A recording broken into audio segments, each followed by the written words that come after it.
ప్రభువుని వెంబడించిన వారంగా ఉంటాము. అప్పుడు ఆయన స్వరం వింటాము.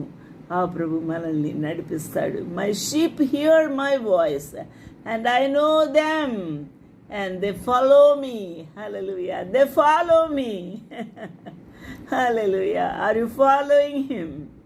ఆలోచన చేద్దాము. ఆయన నీ యొక్క షెపర్డ్గా ఉన్నాడా, నీవు ఆయన షీప్గా ఉన్నావా లేదా అనే విషయాన్ని మనము అర్థం చేసుకోవాల్సిన వారంగా ఉన్నాము. నా ప్రియమైన వారలారా, వాటిని నాకిచ్చిన తండ్రి, యోహాను సువార్త 10:29, నాకిచ్చిన తండ్రి అందరికంటే గొప్పవాడు. ఆయన నా తండ్రి చేతిలో నుండి ఎవడును వాటిని అపహరింపలేడు.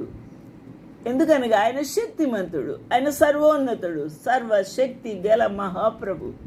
ఆ ప్రభువు చేతిలో నుండి ఎవడును అపహరింపడు. నీ ఆత్మను ఎవడు అపహరింపకుండా నీ ఆత్మను సెక్యూర్ చేస్తూ ఉన్నాడు.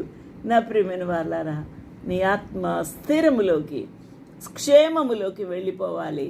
ఎందుకనగా ఈ లోకములో అపవాది మనల్ని తోలుకొని పాపములో ఆనందించడానికి, పాపములో జుర్రుకోవడానికి, పాపములోనే మత్తులమై పడి ఉండుటకు, దొర్లుటకు ఆ అపవాది మనల్ని శోధించి ఈ లోకములోకి ఈడ్చుకొని పోతూ ఉంది.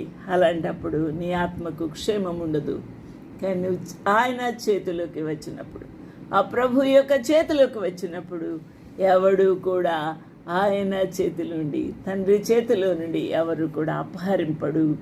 హల్లెలూయా. దేవునికి మహిమ కలుగును గాక.